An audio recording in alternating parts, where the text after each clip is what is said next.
Did you know there are 8 common barriers that prevent people from beginning to invest?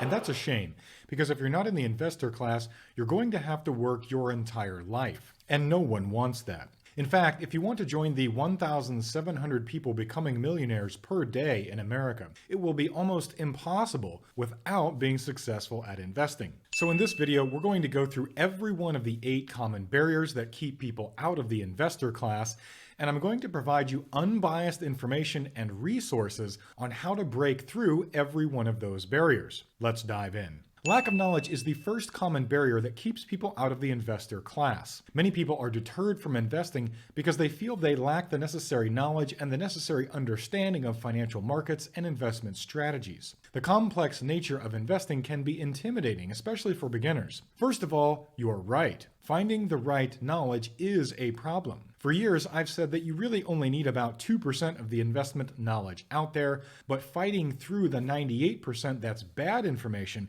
and finding the 2% that is the gold can block you from entering the investor class for years. Here's a resource that is part of the 2% that is gold. This is The Psychology of Money by Morgan Housel. I'll put an Amazon link in the description, and it's going to equip you to correct all the incorrect thoughts that go on in your brain about money. You'll learn that it's not about a big income, that it's not what degree you did or didn't get many years ago, but rather that long-term financial success is highly correlated to something you can control every single day, and that is how you behave with money. As an example, I have a webinar with the true stories of how a janitor, a secretary, and a UPS worker each built and kept multi-million-dollar fortunes while never making more than $50,000 a year. And then I compare those three to an Ivy League educated banker named Richard who made millions, but lost it all and then had to file for bankruptcy.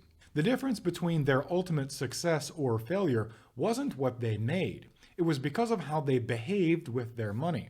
The second common barrier to entering the investor class is fear and risk aversion. Most investing inherently involves risk, and many of us are risk averse or have a fear of losing money. And rightfully so.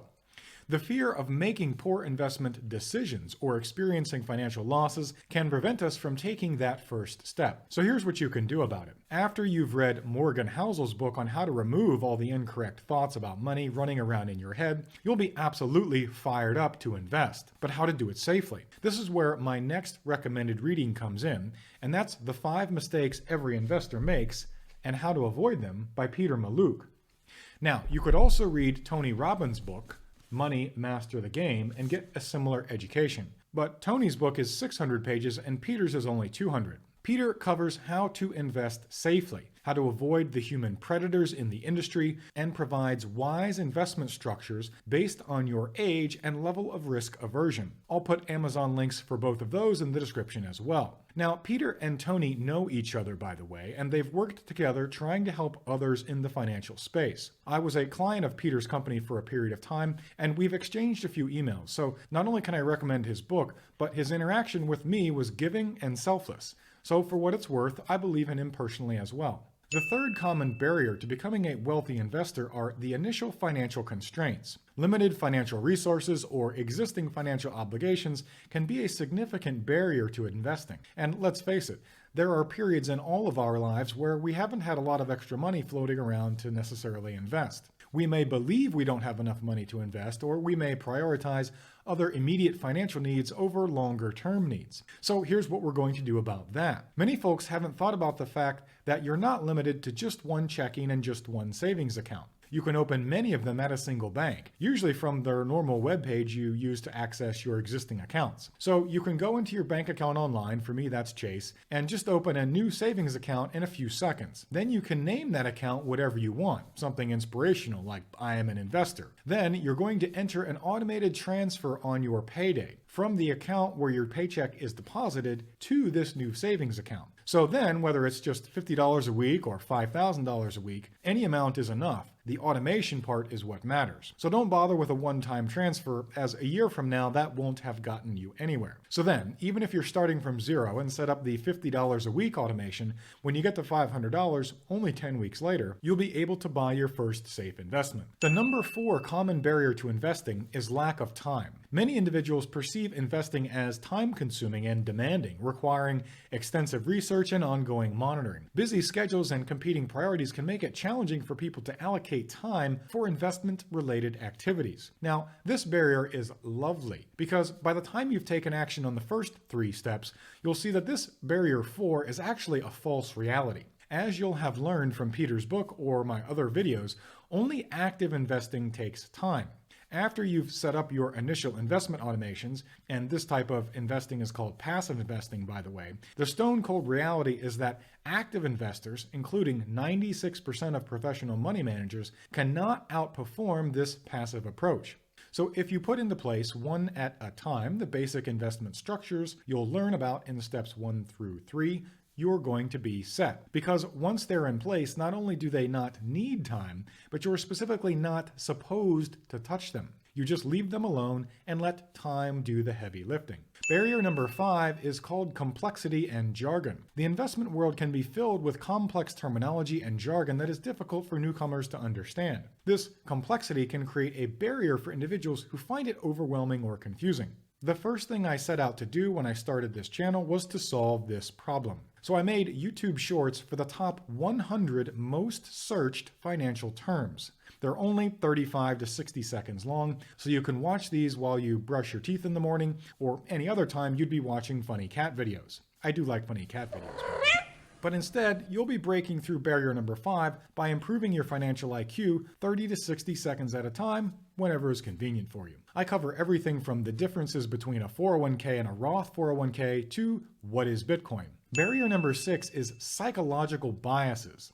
Behavioral and psychological biases such as overconfidence, loss aversion, and herd mentality can hinder individuals from making rational investment decisions. Emotions and biases may lead to impulsive actions or a reluctance to invest. Now, this is a big one. You'll hear people at the office, people at your social gatherings, your aunts and uncles. Everyone will talk about the money topic of the moment. And these conversations can affect us, causing us to decide based on emotions that it is or isn't a good time to take out that mortgage, or that we should buy some penny stock that Uncle Frank says he made 25% on in 2 weeks. The solution to this is actual education. And let me give you an example. I was at a party recently and chatting with a nice lady who recently sold her condo, but was holding back on buying her next property because she was concerned about the mortgage rate, which was at about 7% at the time. Everyone at the party was giving their opinion on what she should do, with most people talking about how quote-unquote high the mortgage rates were. I asked if anyone knew the last time inflation was as high as it is now, and no one answered.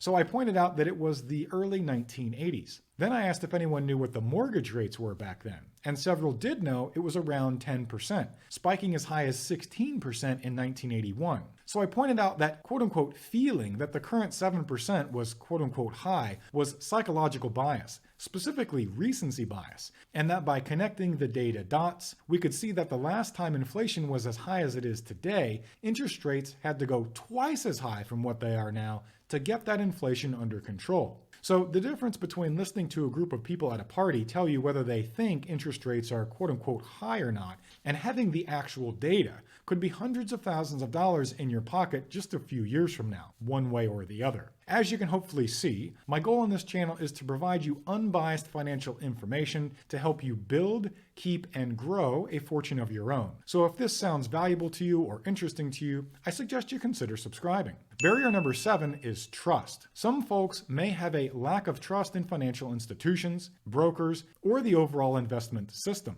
Past financial crises, scandals, or personal experiences may erode trust and discourage individuals from entering the investment market. Now, this is a worthy concern, and the solution is not to try to find the least corrupt fish in the pond, but rather to bypass the corrupt pond entirely by doing one of two things. First, you can bypass investment advisors entirely and get started using index funds, which again, you'll have learned about in Peter or Tony's book or from other videos on my channel. And second, if you do want a financial advisor, you'll want to use what are called registered investment advisors, or RIAs.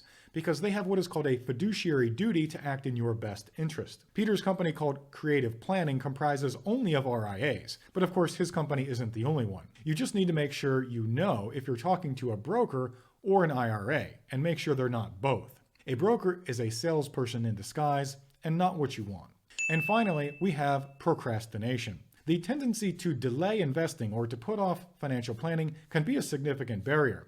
People may feel overwhelmed or believe they can always start investing later, which can result in missed opportunities for long-term growth. Now, this procrastination barrier is deadly. One decision to say, "I'll do it tomorrow," can easily end up being 5 years of delay. And I know because that was me. If it's happened to you too, leave me a comment below with the story. When I was about 18, my dad was harping on me to get into investing, so I could compound wealth early. And at this level, he knew what he was talking about. He gave me $500 in an investment account with his brokers, and I was supposed to add to it over time. Instead, I decided to see what happened. 2 years later, it was worth something like $300. I was pissed. And when I talked to the broker about it, he weasel-worded around and said something about how I was supposed to add to it over time, and that was the problem. I could tell something wasn't right, but I wasn't old enough to know what to do. So I left. Turns out the broker's fees had been eliminating my $500 a little at a time. And the fact that I hadn't added to it meant that their fees couldn't hide behind anything. This ticked me off so much I didn't start investing for at least another 5 years. But if I had read Peter's book or Tony's book or watched YouTube videos like this one, I could have studied index funds and basic investing, and I could have known what the problem was and started that investing that 5 years earlier. I have found in my life procrastination comes from not knowing what to do. And so I made this video to help solve that problem for you. I'm Alex Stoermer, reminding you that it's never too late to be the best you've ever been, and I'll see you in the next video.